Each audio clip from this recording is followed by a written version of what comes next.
So welcome to our third lecture, dealing with solids and liquids. So, we have a liquid sitting in a beaker. Why? Well, we said why. Because the intermolecular forces have won.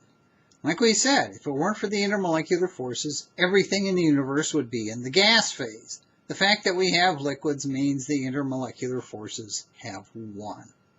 And so we have our liquid sitting in our beaker. And what's going on? Well, what's going on is the particles are close together, but they're still moving. That is, they're running into each other and jostling each other. There isn't any order inside the liquid. The particles are moving and constantly jumbling each other. Which means, of course, they're jumbling the ones at the surface from below. And if the ones on the surface get hit hard enough from below, what happens? They will, in fact, get kicked off the surface. That is, they'll go up into the gas phase. And that is, the liquid will have a vapor pressure. There will be particles escaping off the surface of the liquid and going into the gas phase. So the liquid has a vapor pressure. So what else could be happening? Suppose, in some magical way, we were able to create a hole in the liquid.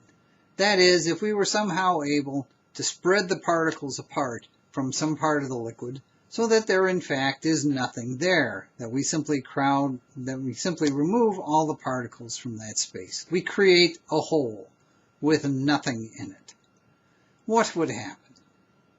Well, we've created a surface in the liquid. And what happens at the surface of the liquid? Evaporation. And so our hole would start filling in with the vapor pressure of the liquid. And so the vapor pressure of the liquid would fill the hole with gas, that is the vapor from the liquid. And so there would be some amount of gas in the hole. Well, gases exert pressure, so in fact, the vapor pressure of the liquid would be pushing on the walls of our hole. So what would happen now if we simply released the hole?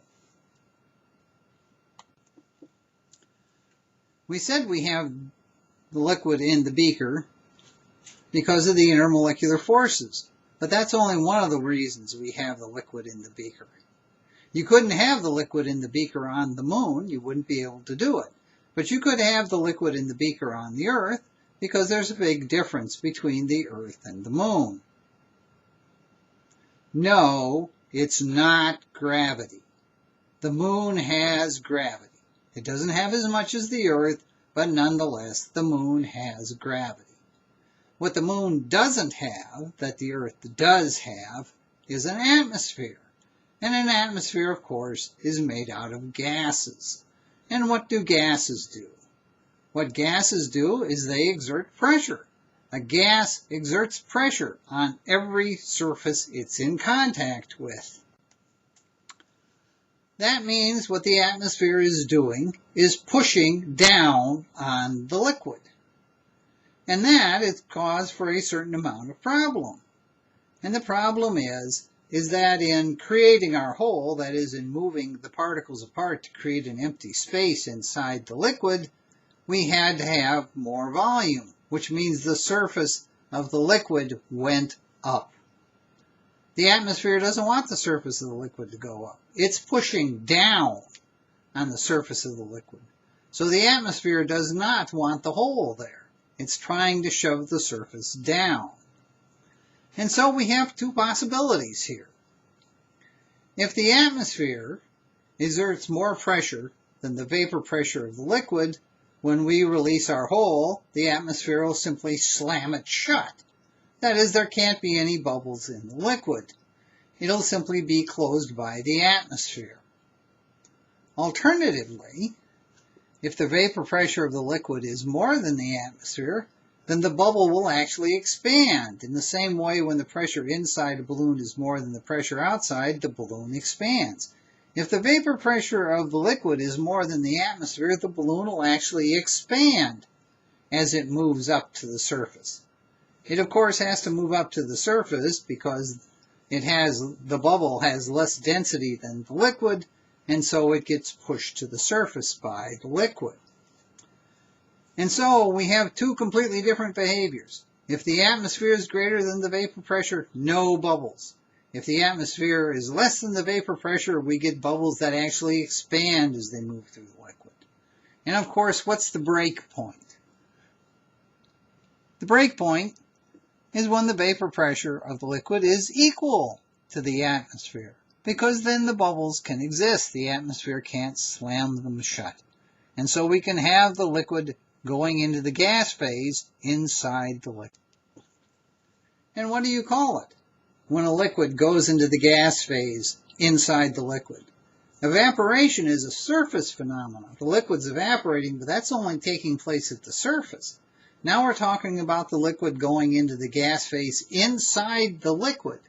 And when you're talking about the liquid turning into a gas inside the liquid, what you're talking about is boiling.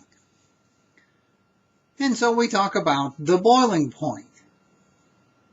And that is when the vapor pressure of the liquid is equal to the pressure of the atmosphere. And what decides what the vapor pressure of the liquid is? Well, that depends on temperature. We said the vapor pressure of the liquid varies with temperature. So the boiling point is the temperature when the vapor pressure of the liquid is equal to the ambient pressure. And there's a magic word in that definition. And the magic word, of course, is ambient. What do you mean by ambient? We mean the pressure at that particular location. If you're trying to hard-boil an egg in Denver, Colorado, it takes longer to hard-boil the egg. And why? Because Denver, Colorado is way up in the atmosphere. The pressure of the atmosphere in Denver, Colorado is considerably less than it is at sea level. And so the water boils at a lower temperature, which means it's not as hot, and so it takes longer to hard-boil the egg. And this is something to keep in mind. The boiling point of a liquid is going to depend on what the pressure at that particular location is. Different places on the earth have different pressures for the atmosphere, and so liquids will boil at different temperatures. So you have to be careful if you talk about the boiling point of a liquid. It depends on what the vapor pressure is. So when we try and compare liquids, we have to be specific about what we're talking about. So we talk about a normal boiling point. The normal boiling point is the temperature when the vapor pressure of the liquid is equal to 1 atmosphere pressure. And so this is something to keep in mind. When most people talk boiling point, they are talking normal boiling points. The normal boiling point of water is 100 degrees Celsius. But you can make water boil either more or less than that temperature by simply changing the pressure above the water. If we start with the liquid and heat it up, it eventually will turn into a gas. The liquid will either boil or evaporate, and it'll all be gone into the gas phase. But suppose instead of heating it up, we cool it off. What's going to happen? Well, again, at some point, it is going to stop being a liquid. It's going to turn into a solid. And what does that mean? Well, in the liquid, the particles are close together, but they are moving around and jostling each other. There's no organization. In a solid, the particles end up in a 3D array and basically are not moving. They are sitting more or less in whatever their array is.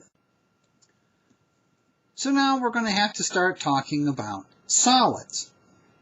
The nice thing about gases, of course, was that all the gases behaved the same way. We didn't actually have to worry about what the gases were. They all followed our gas laws. The liquids, while they generally sort of have the same behavior, what a liquid will do depends entirely on its intermolecular forces, which means every liquid is going to be unique in that sense, since they're all different molecules. They'll have different boiling points and different freezing points. So each of the liquids tends to be unique. The nice thing about solids is the particles aren't moving, and that simplifies things.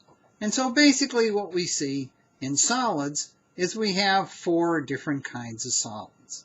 And what distinguishes the different solids is what making up the 3D array, which is of course the characteristic of this.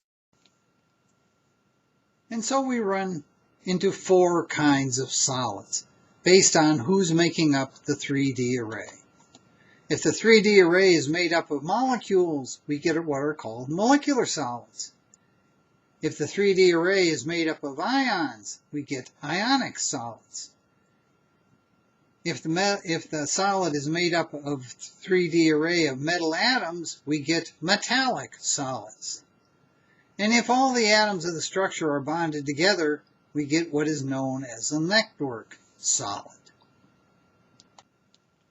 And that's where we'll pick it up in our next lecture. Have a good day.